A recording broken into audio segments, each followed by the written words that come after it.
나를 따르라 라고 하는 그 주제, 제자의 길에 대한 내용을 가지고 계속해서 함께 나누고 있습니다.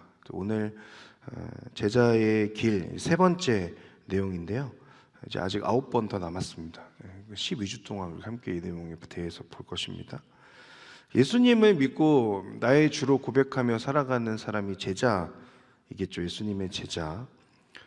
나를 따르라고 말씀하신 예수님을 따라가는 그 믿음의 여정이라고 할 수 있습니다. 이 땅에서 예수님의 제자로서 어떻게 살아갈 것인가, 제자가 걷는 길이라고 할 수 있겠습니다. 그런데 현실이 녹록치 않은 거죠. 우리가 경험하는 제자가 걷는 길은, 오늘 여러분 날씨 너무 좋잖아요. 오늘 날씨처럼 삶의 먹구름이 다 거치고 구름 한 점 없는 찬란한 그 태양만 비추는 것 같은 그런 삶이 아닙니다. 때로는 오히려 짙은 안개가 자욱하게 내려져 있는 밤바다를 항해한 것 같은 느낌을 받을 때가 있는 거죠. 한치 앞을 내다볼 수 없는 상황에서 경험하는 인생의 막막함, 그리고 나를 짓누르는 여러 불안들을 통과하는 여정이 삶의 여정, 제자의 길이라고 할 수 있어요.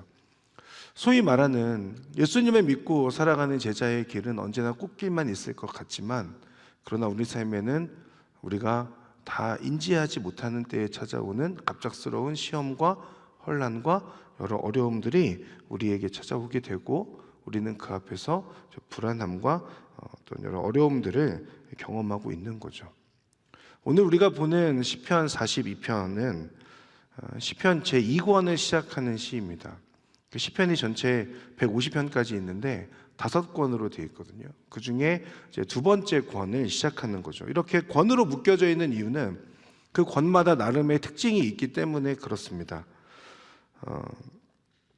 첫 번째, 이제 오늘 1권에서 보면 1권의 첫 번째 1편의 시가 여러분 어떤 건지 기억하십니까? 복 있는 사람이라고 이야기하면서, 복 있는 사람은 시냇가에 심은 나무 같다라고 그렇게 설명하잖아요. 잎사귀가 마르지 않고 계절을 따라서 열매를 맺는 풍성함에 대해서 설명하죠. 1권에 해당되는 내용들은 많은 시편들이 다 그런 내용들을 담고 있습니다.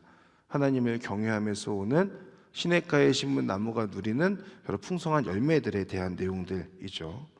그러나 오늘 우리가 보는 시편 42편은 제2권에 속해 있는 시편이고, 그 2권을 여는 첫 번째 시입니다. 그런데 그 2권의 시작을 보면 여러분 보셨겠지만 시냇가에 뿌리 내린 그런 나무가 아니라 물이 말라버린 척박한 광야에서 타들어가는 그 목마름으로 헐떡이고 있는 한 마리의 사슴의 이야기를 가지고 오늘 이 42편이 시작되고 있죠. 이것은 예수님을 따르는 길이라고 하는 것이 언제나 시냇가에 심은 나무와 같지는 않다라는 것을 의미하는 것입니다. 주님의 사랑에 목마르고 원수의 조롱 앞에서 마음의 어려움을 경험하고 하나님이 멀리 계신 것 같아서 그 고독감과 함께 싸우는 것이 제자의 또 하나의 길이다, 제자의 삶이다 라고 하는 것을 깨닫게 하는 거죠. 그리고 사실 시편 제2권에 대한 내용들은 이런 내용을 많이 담고 있는 거예요. 그 2권의 첫 시작인 시편 42편의 저자는 마찬가지로 찬란한 태양 아래 빛나는 삶을 살고 있기보다는 온전히 설명하기 어려운 삶의 불안과 우울함의 그 한복판에 서 있는 것처럼 보입니다. 깊은 어떤 침체의 늪에 빠진 것 같고 그의 내면은 메말라 있는 것 같죠. 그런데 이 시편의 저자 역시 하나님을 경외하는 사람이잖아요. 하나님을 따르는 제자이지 않습니까? 그러니 지금 그가 경험하고 있는 그 목마름과 간절함, 그 메마름은 단순히 그 불안함은 그 저자만의 문제가 아니라 예수님을 따르는 우리들에게도 동일하게 적용할 수 있다는 생각을 해보게 됩니다. 그 참된 제자는 불안과 절망을 전혀 느끼지 않는 단단한 믿음의 사람이 아니라, 그런 사람이면 좋겠지만 그런 사람이 아니라고 할지라도 불안과 절망 가운데에서도 하나님을 갈망하며 믿음의 길을 걸어가는 그 사람이 참된 제자라고 할 수 있어요. 흔들리다가도 언제나 북쪽을 가리키는 나침반과 같다. 제가 몇 번 말씀드렸던 비유죠. 삶의 흔들림 중에도 다시 주님을 바라보는 삶이 제자의 길이다라고 하는 것입니다. 오늘 본문을 통해서 제가 나누고자 하는 게 이 부분에 있어요. 삶의 불안과 그 절망을 느끼지 않는 흔들림 없는 사람, 믿음의 사람이라면 너무너무 좋겠는데 저와 여러분 모두 그렇지 않잖아요. 우리가 주어져 살고 있는 그 현실, 우리의 삶의 자리는 그렇지 않다 보니 그러면 시편 42편의 그 저자처럼 불안과 절망을 느끼고 있을 때에도 그 절망 가운데서도 어떻게 하면 하나님을 갈망하고 믿음의 길을 꿋꿋하게 걸어갈 것인가, 제자의 길을 걸어갈 것인가, 그럼 그 비밀과 그 비결은 무엇인가, 이 부분에 대하여서 오늘 함께 나누고자 합니다. 우리가 그 해답을 찾기 위해서 먼저 필요한 것은 원인을 찾는 것입니다. 불안의 원인. 우리는 왜 영적 침체에 빠지게 되는가? 42편의 저자는 자신의 현 상태에 대해서 이렇게 고백합니다. 1절에 내 영혼이 목마릅니다. 3절에 내 눈물이 밤낮으로 내 음식이 되었습니다. 5절에 내 영혼이 풀이 죽어 있고 불안해하고 있습니다. 9절 하나님 왜 나를 잊으셨습니까? 10절 마치 칼이 내 뼈마디를 쑤시는 것 같습니다. 그러니까 지금 이 42편의 저자는 그의 영혼이 메말라 있고 힘들고 불안하고 절망 가운데 있는 거예요. 그렇다면 이 사람은 왜 지금 그런 불안과 절망을 경험하고 있는 것일까? 그의 고백에서 우리가 직면하는 불안과 우울의 모습, 어떤 그런 걱정의 모습, 우리에게는 어떤 것인가를 이 42편 안에서 세 가지를 찾아보려고 합니다. 첫 번째는 그 불안의 원인이 외부로부터 들려오는 세상의 조롱 때문이에요. 외부로부터 들려오는 세상의 조롱. 자, 우리 3절 말씀을 같이 한번 읽어볼게요. 3절 시작. 사람들이 밤낮으로 내게 내 하나님이 어디 있느냐 하니 내 눈물이 밤낮으로 내 음식이 됐습니다. 아멘. 사실 10절에서도 동일한 내용이 나옵니다. 원수들이 나를 조롱하며 날마다 너희 하나님이 어디 있느냐라고 그렇게 말한다는 거죠. 세상 사람들이 예수님의 제자들을 향하여서 말합니다. 당신이 믿는다는 하나님은 어디에 있습니까? 당신의 모습을 보니 나와 크게 다르지 않은 것 같고 내가 누리는 그 어떤 축복보다 더 고난의 연속인 것 같은 당신의 삶 속에서 당신을 사랑한다고 말하는 혹은 당신이 사랑하고 믿는다고 말하는 그 하나님은 어디에 있습니까? 라고 하는 거죠. 예수님을 믿는다고 하면서 너의 삶은 왜 그런 것이냐? 라고 질문한다는 거예요. 세상의 조롱이자 질문이죠. 세상은 오히려 그리스도인들을 향하여서 어떤 물리적인 공격을 가하는 것이 아닙니다. 대신 너의 믿음을 증명해봐라 라고 그렇게 말하고 있는 거예요. 근데 여러분 성경을 보면 특히 시편에서 하나님을 믿지 않는 사람, 보통 이런 사람을 어떻게 표현하죠? 악인이라고 표현하거든요. 그러니까 이들은 세상의 관점에서 볼 때 형통하고 성공한 것처럼 보입니다. 그러니 그들의 관점에서 보면 교회와 그리스도인들을 향하여서 계속해서 의문을 가지게 되는 거예요. 왜? 그들이 볼 때의 기준이 다르기 때문에 그렇죠. 그들이 가지고 있는 기준은 세상 속에서 얼마나 형통하고 많은 것들을 누리며 살아가고 있는가에 해당된다면 예수님께서 우리에게 알려주시는 기독교인들 그리고 교회, 그리스도인들의 삶의 기준은 그들과는 다릅니다. 어떻게 하면 내가 믿고 내가 경외하는 그 하나님과 함께 동행하는 삶을 살 것인가? 하나님과 함께 동행하며 하나님과 친밀함을 누리며 살아갈 것인가에 제자의 길에 그 갈림길이 있는 거예요. 반대로 세상이 교회와 그리스도인들을 볼 때 그 어떤 의문도 가지지 않는다면 오히려 우리는 그들의 기준에 맞추어져 살고 있는 것은 아닌가라고 하는 생각을 해볼 필요는 있죠. 그러니까 우리는 이런 세상의 조롱, 당신이 믿는 하나님이 어디 있느냐라고 하는 그 세상의 조롱 앞에서 우리가 담대할 수 있는 것은 그들이 가지고 있는 그 기준에 해당되는 것으로 우리가 평가받지 않기 때문이고, 그리고 온전히 하나님께서 나와 함께 하신다는 것을 믿고 있다면 그 믿음 안에서 우리는 그 세상의 조롱을 담대히 쳐낼 수 있어요. 그런데 문제는 내가 성령 충만하지 않고 굳건한 믿음의 반석 위에 있지 않을 때에 그때는 세상이 조롱하는 그 소리가 너무너무 크게 들리고 나를 사로잡는다는 거죠. 그러다 보면 오늘 시편의 저자처럼 불안함과 걱정과 우울함 속에 스스로 사로잡히게 되는 거예요. 또 하나 불안의 원인 두 번째는 뭐냐면 과거의 은혜에 갇혀버린 생각들 때문이라고 할 수 있어요. 4절의 말씀을 보겠습니다. 4절 같이 읽어볼까요? 4절 자 시작. 지난 날들을 생각해 보면 내 영혼을 토해내지 않을 수 없습니다. 내가 많은 사람들과 함께 그 행렬을 이끌고 하나님의 집으로 가며 명절을 지키러 가는 사람들 사이에서 기뻐 외치며 찬양했습니다. 아멘. 자, 저자는 지금 과거에 자신이 많은 사람들을 이끌고 찬양하며 예배하는 영적 리더였다는 것을 드러내는 것 같죠.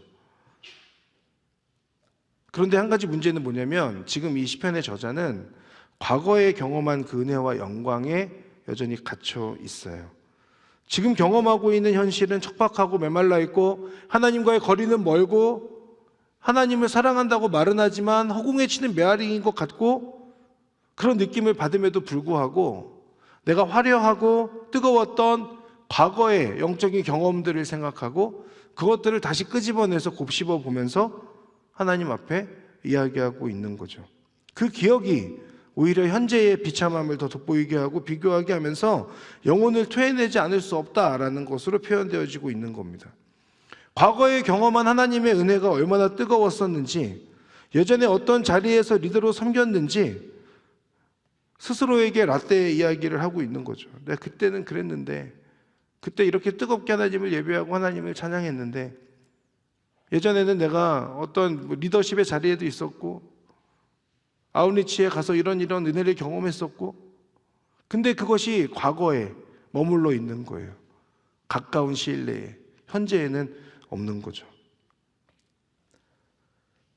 그러니 오늘 경험하는 은혜는 메말라 있는 상태, 그 안에서 불안의 원인을 찾게 된다는 것입니다.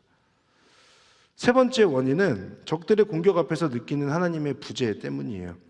그 앞에 두 가지, 세상의 조롱과 또 과거의 영광 이런 것들보다 저자를 더 힘들게 하고 있는 것이 뭐냐면 하나님이 느껴지지 않는 것입니다. 9절 말씀을 같이 보겠습니다. 9절 자 시작. 내 반석이신 하나님께 내가 말할 것입니다. 왜 나를 잊으셨습니까?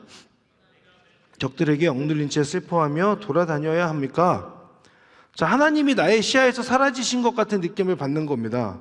하나님을 부르고 하나님, 제가 하나님을 찾고 있습니다라고 그렇게 외치지만 그러나 하나님의 대답이 들려지지 않아요. 그러니 저자가 이야기하는 거죠. 하나님, 왜 나를 잊으셨습니까? 이것은 단순히 시편 저자의 고백일 뿐만 아니라 사실 때로는 우리의 고백인 것 같기도 합니다. 나의 삶의 문제에 함몰되어지고 내가 불안함을 경험하게 될 때 이 길이 맞는가 의심하며 살아가고 있을 때에 하나님을 향하여서 하나님 길을 알려주십시오. 하나님의 뜻이 무엇인지를 저에게 알려주십시오라고 그렇게 요청하고 외치지만 그러나 하나님께서 나의 삶에 침묵하고 계신 것 같은 느낌을 받는 겁니다. 나를 붙들고 계신다는 하나님, 눈동자처럼 지켜서 보호하겠다라고 말씀하신 그 하나님을 믿으면서 내가 한 걸음 한 걸음 믿음으로 걸어가고 있는데 하나님이 계시지 않는 것 같은 느낌을 받으니까 이 사람은 지금 버텨낼 힘이 없는 거죠. 나를 향한 하나님의 빛이 보이지 않는 어둠의 그 고독을 경험하고 있으니 불안함을 느끼게 되는 겁니다. 오늘 시편 42편에서 경험하게 되는 불안함의 원인 세 가지, 혹시 여러분에게 해당되는 것들이 있지 않습니까? 내가 예수님을 믿으며 제자의 길을 걸어가고 있다고 그렇게 고백하지만 그러나 여전히 내 안에 걱정과 두려움과 염려와 불안들이 있다면 그 원인들의 모든 것들은 아니겠지만 적어도 오늘 42편에서 보여지는 것은 이 세 가지의 불안의 원인들이 드러나고 있는 거예요. 그러면 이처럼 사방이 가로막히고 탈출구가 보이지 않는 것 같은 그런 불안함 속에서 제자는 어떻게 돌파구를 열어가야 할 것인가, 어떻게 반응해야 할 것인가 라고 하는 그 부분, 이 질문에 대한 답도 오늘 42편에서 찾아보고자 하는데 저자는 자신의 상황을 구구절절 다 일일이 설명하면서 하나님께 상황을 바꿔달라고 기도하지 않습니다. 대신에 그는 하나님을 향한 갈망, 능동적인 영적 몸부림이라고 표현하고 싶은데 하나님 앞에서 능동적으로 영적인 몸부림을 치는 모습을 보여지죠. 갈망하는 모습에 세 가지, 동일하게 세 가지를 정리해 봤습니다. 첫 번째는 사슴이 목이 말라 헐떡이는 것처럼입니다. 1절과 2절 말씀 같이 한번 읽어보겠습니다. 1절, 2절. 자, 시작. 오 하나님이여, 사슴이 목이 말라 헐떡거리며 시냇물을 찾듯이 내 영혼이 목이 말라 주를 찾습니다. 내 영혼이 하나님을, 살아계신 하나님을 목말라 합니다. 내가 언제 나아가서 하나님을 뵐 수 있겠습니까? 아멘. 예배 전에 119 기도회가 있는데 그때 아마 이 찬양 부르셨을 거예요. 목마른 사슴 쉬는 물을 찾아 헤매이듯이 내 영혼 주를 찾기에 갈급하나이다. 누군가 이렇게 졸고 계셔가지고 일부러 노래를 불러봤습니다. 또 조심해, 또 노래 불러야 되니까 졸지 말아주세요. 이 찬양 자주 불렀어요. 그렇죠? 우리 다 자주 불렀습니다. 저는 항상 이 찬양 부를 때마다 이 사슴의 우아한 어떤 그런 이렇게 뛰어다니는 모습을 상상했어요. 뭔가 가벼운 발걸음을 상상했는데, 그런데 목마른 사람은 결코 그런 우아한 모습이 아닌 거죠. 사실은 이 우리말 성경의 번역이 더 맞는 거예요. 목마른 사슴이 시냇물을 찾는다라고 하는 것은 목이 말라서 헐떡이며 시냇물을 찾는 모습이죠. 제가 지난 목요일 LTC 때 리더십 분들 앞에서 저희 가정에서 키우고 있는 한 생명체에 대하여 나눈 이야기가 있습니다. 피그미 다람쥐를 저희 집에서 키우는데요. 다람쥐라기보다는 그냥 쥐입니다. 쥐인데 그래도 이름은 다람쥐예요. 피그미 다람쥐. 근데 이 친구는 야행성이고요. 그리고 사람이 다가가면 항상 피하고 도망가요. 그래서 자기 집으로 이렇게 숨어버립니다. 근데 이제 이렇게 키우는 집이 있는데 그 안에서 항상 제가 이제 꺼내보고 이렇게 쳐다보려고 하면 항상 숨어 들어가가지고 톱밥 같은 데 밑에 들어가서 잘 안 보여요. 근데 한 번은 얘가 저를 계속 뻔히 쳐다보고 있는 거예요. 한 번도 그런 적이 없는데 저도 이제 궁금하니까 얘가 왜 쳐다보지? 이렇게 계속 쳐다봤어요. 그러면은 이렇게 문을 열면은 얘가 도망가서 이렇게 다시 숨어야 되거든요. 근데 문을 열었는데 안 숨고 계속 저를 쳐다보는 거예요. 얘는 분명히 본능상 사람을 무서워하고 그리고 낮에는 더더욱 도망가야 되고 숨어버려야 되는 아이인데 그날따라 저를 빤히 쳐다보고 있는 거예요. 그래서 뭐지? 그러고 다시 문을 닫고 다시 보는데 계속 저를 쳐다보고 있고 저랑 계속 눈싸움을 하는 거죠. 근데 나중에 그 이유를 알게 됐어요. 물통에 물이 비어 있었던 거죠. 그러니까 얘는 지금 제 동물학대가 아니고 며칠 동안 그 물통에 물이 이렇게 비어 있음으로 인해서 이 아이는 목이 마르고 물을 마셔야 되는데 물을 마실 방도가 없잖아요. 제가 거기에 채워주는 것밖에 방법이 없으니까 저한테 말을 못하고 계속 눈빛으로 얘기하고 있었던 것 같아요. 인간아, 물을 채워와라. 난 이거 먹어야 된다, 마셔야 된다라고 이야기했던 것 같죠. 목마름이라고 하는 건 뭐냐면 이런 본능도 거스르게 한다는 거예요. 그러니까 무슨 얘기냐면 사슴이 시냇물을 찾아 헤맨다는 건 우리가 생각하는 우아한 발걸음이 아니라는 거죠. 처절한 몸부림.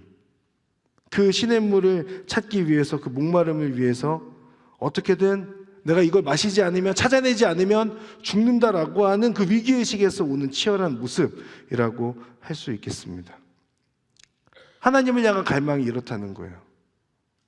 내가 느끼는 불안함 속에서 그냥 내 삶을 내버려 두는 것이 아니라 하나님을 향한 치열한 몸부림으로 하나님을 찾는 것.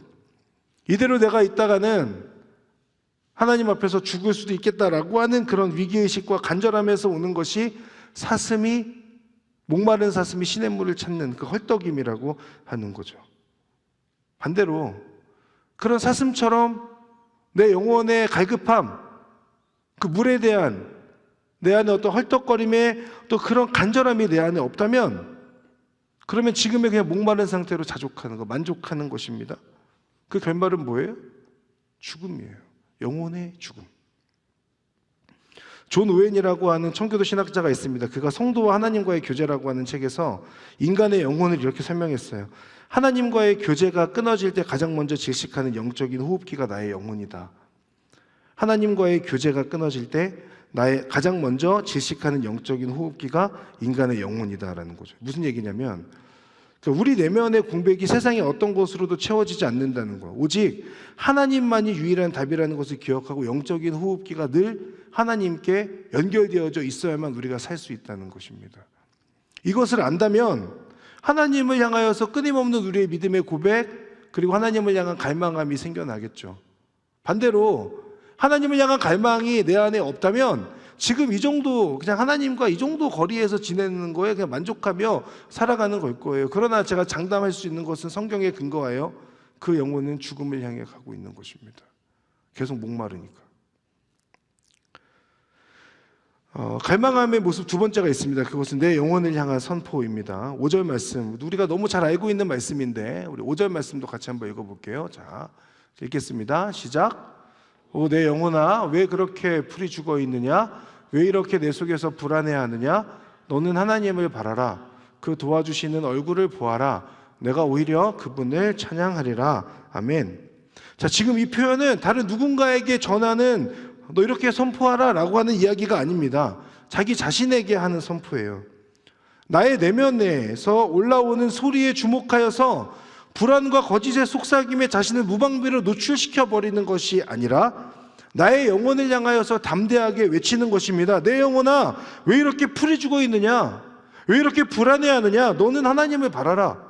내가 오히려 그분을 찬양하리라. 내 얼굴을 도와주시는 분이시며 내 하나님이 당신이십니다 라고 하는 것을 계속해서 나의 영혼을 향하여서 선포하라는 거예요. 이 외침은 근거 없는 자기 주문이 아닙니다. 하나님에 대한 올바른 지식과 성경 말씀의 진리에 근거한 내 영혼을 흔들어 깨우는 선포라고 할 수 있어요. 제가 밤에 이제 저희 아내랑 저희 딸이랑 자고 나면은 집 밖으로 나와가지고요. 제가 예전에 한번 말씀드렸는데 혼자 이렇게 말하면서 다녀요. 기도하고 다니고 혼자 읊조리면서 다니고 성경 말씀을 들으면 그 성경 말씀을 들으면서 저도 따라서 그냥 이렇게 말로 이렇게 해놓는. 누가 이제 보면 밤에 혼자 어떤 남자가 그러고 다니니까 제정신 아닌 것처럼 무섭겠죠. 예. 뭐 저도 또 몸도 이러니까 더 무서울 수 있겠다는 생각하지만 뭐 어떡하겠어요. 그게 제가 살 수 있는 방법인 것을. 그렇게 저 스스로에게 또 하나님께 말씀을 계속해서 들려주고 입술로 고백하고. 왜? 제가 살기 위해서. 이제 사역하다 보니까 영혼이 계속 메말라 가요.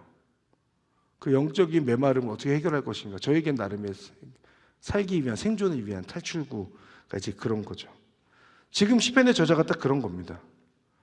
자신을 향하여서 지금 상황에 매몰되거나 마음에서 올라오는 어떤 그런 불안함의 목소리에 귀 기울이지 말고 오히려 그 영혼을 향하여서, 너의 영혼을 향하여서 스스로 담대하게 외치고 선포하라는 거예요.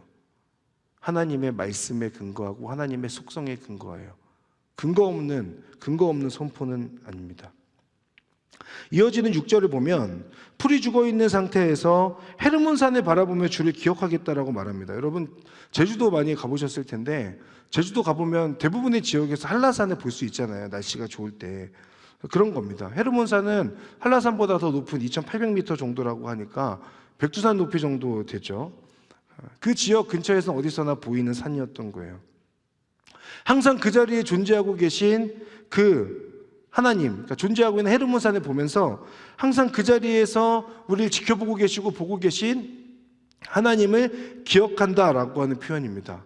이 표현은 마치 시편 121편의 말씀을 떠올리게 합니다. 내가 산을 향해 눈을 든다. 내 도움이 어디서 오겠는가? 내 도움은 하늘과 땅을 만드신 여호와께로부터 온다라고 하는 그 고백. 하나님을 향한 갈망의 모습은 언제나 그 자리에 계시며 마음을 열고 눈을 들면 볼 수 있는 그 하나님을 향하여서 온전히 내가 바라볼 뿐만 아니라 그 하나님께서 무엇을 말씀하시는지를 우리가 캐치하고 그 말씀에 근거하여서 나 스스로를 향하여서 선포하고 알려주는 거예요. 내 목소리 안에서 올라오는 그 우울함의 소리를 접어두고 경우나 하나님이 너를 사랑하신다고 말한다. 하나님의 말씀에서 이렇게 너에게 말씀하니 너는 이 말씀대로 붙들고 살아라 라고 하는 내 영혼을 향한 선포라고 할 수 있습니다. 내 속에서 불안해하지 말고 하나님을 바라보라. 오히려 하나님을 찬양하라.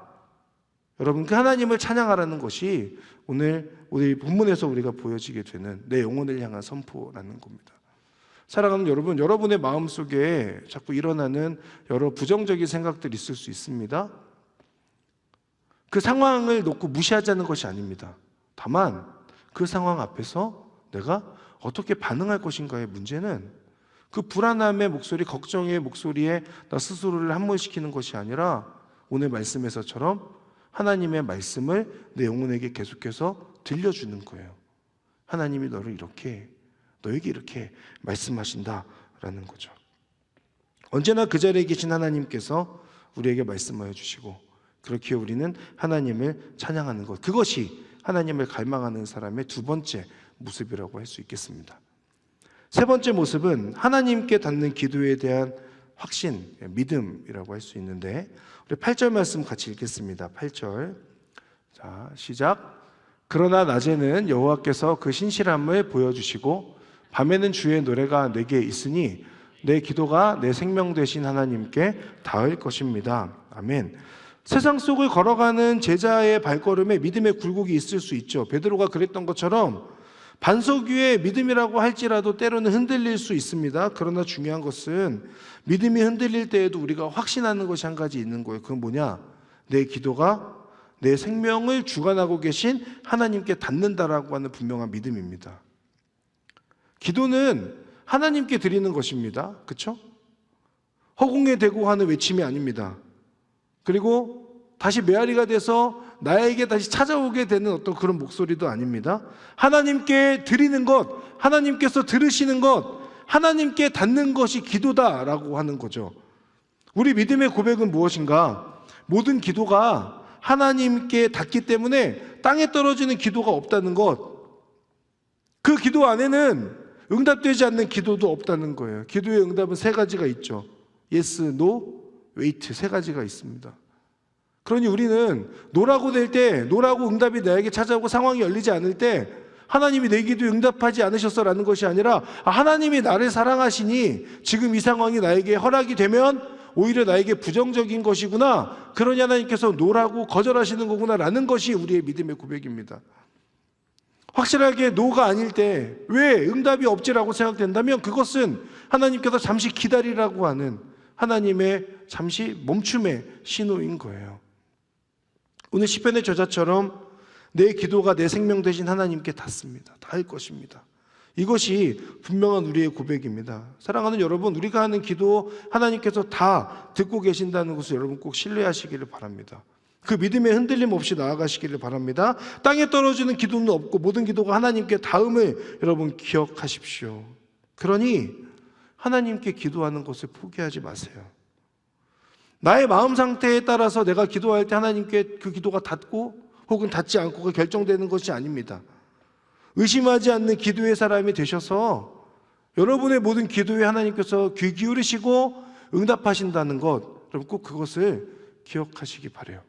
작은 속삭임의 기도도 하나님은 다 귀 기울여 듣고 계신다. 이것이 하나님을 갈망하는 사람의 모습이고, 그 모습으로 인하여 기도하는 것을 포기하지 않는 것입니다. 그렇다면 이 시편의 마지막입니다. 이 시편의 저자가 자신의 마음속의 불안함 가운데서도 하나님을 갈망하고 하나님께 기도하는 것을 포기하지 않을 수 있는 그 이유가 무엇인가? 그것은 이 시편의 저자가 고백하고 있는 하나님이 어떤 분이신가를 우리가 봄으로써 우리에게 적용할 수 있는 것인데, 하나님이 나에게 어떤 분인가? 하나님이 어떤 분이시기에 그분을 갈망하고 있는가? 그것에 대한 세 가지 내용 또 정리해 보았습니다. 첫 번째는 하나님은 살아계신 분이시다라고 하는 것이 시편 저자의 고백입니다. 2절에 보면 내 영혼이 하나님을, 살아계신 하나님을 목말라 합니다 라고 그렇게 이야기합니다. 세상 사람들은 교회와 그리스도인들의 구별되지 못한 모습 혹은 그들이 받는 고난과 어려움 등을 보며 너희 하나님이 어디 있느냐라고 그렇게 질문합니다. 없는 거 아니야? 라고 그렇게 조롱하기도 하죠. 그러나 우리가 분명하게 믿는 하나님은 나를 만드시고 나와 함께 하시며 나와 동행하는, 언제나 살아 역사하시는 하나님이신 줄을 믿습니다. 그것이 우리의 믿음의 고백이지 않습니까? 하나님이 살아서 지금도 여러분을 지켜보고 계시고 함께하고 계신다는 것. 내 상황이 어렵고 하나님이 보이지 않는 것 같고 느껴지지 않는 것 같고 내 삶에 돌파구가 없다 하여서 하나님이 죽으신 게 아니잖아요. 하나님은 알파와 오메가, 시작과 끝이신 동시에 지금도 그 모든 역사를 주관하고 계신 하나님이신 줄 믿습니다. 그분이 우리의 하나님이세요. 살아계신 하나님. 우리의 삶도 지금도 살아계신 그 하나님의 손 안에 있는 것이죠. 살아 역사하시며 여러분의 삶을 책임지시는 그 하나님을 바라보는 것을 포기하지 말고 다시 한번 하나님을, 그 살아계신 하나님을 붙드는 여러분들 되시기를 주님의 이름으로 축복합니다. 두 번째는 도와주시는 하나님이세요. 5절과 11절에 보면 도와주시는 얼굴을 보아라. 도와주시는 분이시며 내 하나님이십니다. 라고 하는 도와주신. 여러분, 이것은 도와주신다는 것은 원어의 내용을 살펴보면 구원하신다는 의미를 담고 있습니다. 구원하신다. 존 스토트 목사님이 그리스도의 십자가라고 하는 그 책에서 이렇게 설명했어요. 그리스도께서 십자가에서 온전한 버림받음과 수치를 당하셨기에 우리는 영광스러운 구원과 안식을 얻게 되었다. 아들까지 내어주신 그 사랑의 하나님께서 마치 상한 갈대 같고 꺼져가는 불꽃 같은 우리들을 포기하지 않으시고 끝까지 도와주신다는 것. 하나님께서 여러분을 도와주신대요. 그러니까 우리가 다시 일어나서 하나님을 갈망할 수 있는 거죠. 나를 도우시는 하나님이시니까. 근데 저는 이 부분 묵상하면서 내가 뭐라고 하나님이 나를 도우실까라는 생각을 합니다. 죄송합니다. 하나님이 뭐라고, 죄송합니다. 여러분이 뭐라고, 주여, 여러분이 뭐라고 하나님이 여러분 도우십니까? 그럴 필요 없는 분인데 그건 사랑밖에는 설명할 수 없어요. 여러분을 사랑하시니까. 또 하나, 하나님은 신실하시고 반석이신 하나님이십니다. 8절에 신실함을 보여주시는 분, 9절에 나의 반석이신 하나님. 신실하심이 히브리어로 헤세드거든요. 헤세드 뭐냐? 아까 말씀드린 것처럼 끊어지지 않는 영원한 언약의 사랑. 나의 감정은 파도처럼 요동치고 현실은 모래성처럼 무너져 내리는 것 같지만, 그러나 하나님의 사랑은 어떤 폭풍우가 몰아쳐도 깨지지 않고 무너지지 않는 반석과 같은 것, 반석이신 하나님, 신실하신 하나님이라고 할 수 있어요. 하나님의 신실하심은 우리를 끝까지 포기하지 않으시는 그 하나님의 사랑으로 드러나죠. 여러분을 붙잡고 계신 그 손을 놓지 않으시는 것. 내가 여전히 너를 붙잡고 있다. 내가 너를 여전히 지켜보고 있다. 내가 너를 여전히 사랑한다. 라고 하는 그 속성이 신실하신 하나님, 반석이신 하나님이시라고 하는 겁니다. 여러분을 향한 하나님의 신실하심을 기억하세요. 신실하신 하나님, 반석이신 하나님 안에 거하는 여러분 되시기를 주님의 이름으로 축복합니다. 사랑하는 여러분, 지금 우리가 겪는 그 삶의 불안, 영적 침체에 빠지게 하는 것, 오늘 본문에서 세 가지를 살펴보았습니다. 세상으로부터 들려오는 조롱의 소리들이에요. 너 하나님 믿는다면서 근데 왜 그러니? 라고 하는 그 목소리 앞에서 하나님께서 우리에게 분명하게 알려주시는 것은 나를 붙들고 계신 하나님을 바라보라는 것이고 하나님을 갈망하라는 것입니다. 오늘은 메말라 있음에도 불구하고 과거의 은혜와 영광에 취해 있는 모습, 죄송합니다. 언제까지 과거에 내가 이렇게 열심히 하나님 사랑했다고 자랑하실 거예요? 그러면 오늘 어떻게 하나님 사랑하고 계세요? 최근에 하나님 언제 하나님과 소통하셨어요? 한 10년 전쯤 되시는 분 혹시 계신다면 하나님 앞에서 오늘 하나님 만나기를 각오하시고 매일매일 하나님을 만날 수 있길 바랍니다. 하나님이 계시지 않는 것 같으면서 오는 영적인 고독이 우리 안에 있을 수 있어요. 근데 그것은 하나님이 변하셨기 때문이 아니라 나의 믿음의 문제예요. 하나님은 언제나 산과 같이 그곳에 계신 분이니까. 이런 불안과 영적 침체를 겪는다 하여서 제자가 아닌 건 아니에요. 우리는 그럼에도 불구하고 제자로서 불안과 영적 침체를 겪으면서도 믿음으로 나아갈 수 있죠. 어떻게 나아갈 것인가? 사슴이 헐떡이며 시냇물을 찾는 것처럼 하나님이 없으면 죽는다는 간절함으로 하나님 붙드는 거예요. 내 삶에 위기가 찾아왔을 때만 하나님을 향한 간절함이 생겨나는 것이 아니라 매일매일의 삶 속에서 하나님께서 주시는, 공급해 주시는 그 물을 마시지 않으면 나는 죽습니다 라고 하는 그 고백이 우리의 고백이 되어야 할 것입니다. 나의 내면을 향하여서 부정적인 소리들을 듣는 것이 아니라 오히려 내 내면을 향하여, 내 영혼을 향하여 선포해 주는 것입니다. 하나님이 너를 사랑하신다. 하나님이 너와 함께 하신다. 내 영혼아, 하나님을 바라보라. 또 하나, 나의 모든 기도가 하나님께 닿음을 여러분 신뢰하십시오. 그래야 기도하잖아요. 믿음 없이 기도하는 건 의미가 없죠. 믿음을 담아서 나의 기도에 하나님이 반드시 응답하시고 듣고 계신다라고 하는 그 분명한 믿음의 고백이 여러분의 고백이 되길 바랍니다. 하나님 살아계신 분이에요. 여러분의 삶을 주관하고 계세요. 지금도 여러분을 도와주시는 분이세요. 그리고 끝까지 사랑하시며 포기하지 않는 신실하고 반석이 되시는 하나님이세요. 여러분 이것을 꼭 기억하시기 바라요. 그리고 더 이상 내 삶에 찾아오는 불안함과 영적 침체에 허덕이지 아니하고 오히려 온전히 그 주님을 바라봄으로 인하여 하나님을 갈망하는 자, 그리고 그 목마름이 채워지는 것을 경험하는 자, 이 자리에 있는 모든 예배자분들 되시기를 주님의 이름으로 축복합니다. 우리 함께 찬양하며 기도의 자리로 나아가겠습니다.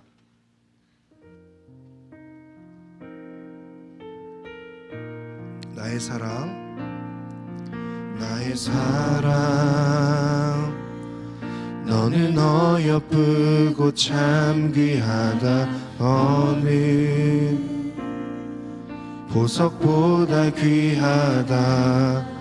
내가 사랑스럽지 않을 때 너를 온전히 사랑하고 너와 함께하려 내가 왔노라. 주의 사랑, 주의 사랑, 이 사랑은 결코 변치 않아. 모든 계절 돌보시네. 풀은 마르고 꽃은 시들나 주의 말씀은 신실해.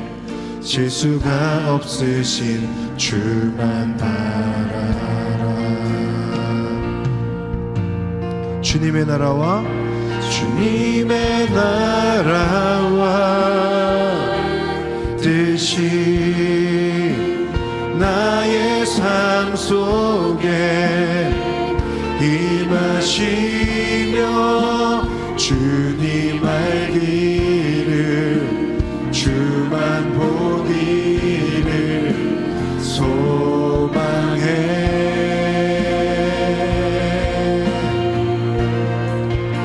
거룩히 살아갈 힘과 두려움 없는 믿음 주신 나의 하나님, 완전한 사랑 찬양. 주님의 나라와 뜻이 나의 삶 속에, 주님의 나라와 뜻이 나의 삶 속에 임하시며 주님 알기를 주만 보기를 소망해.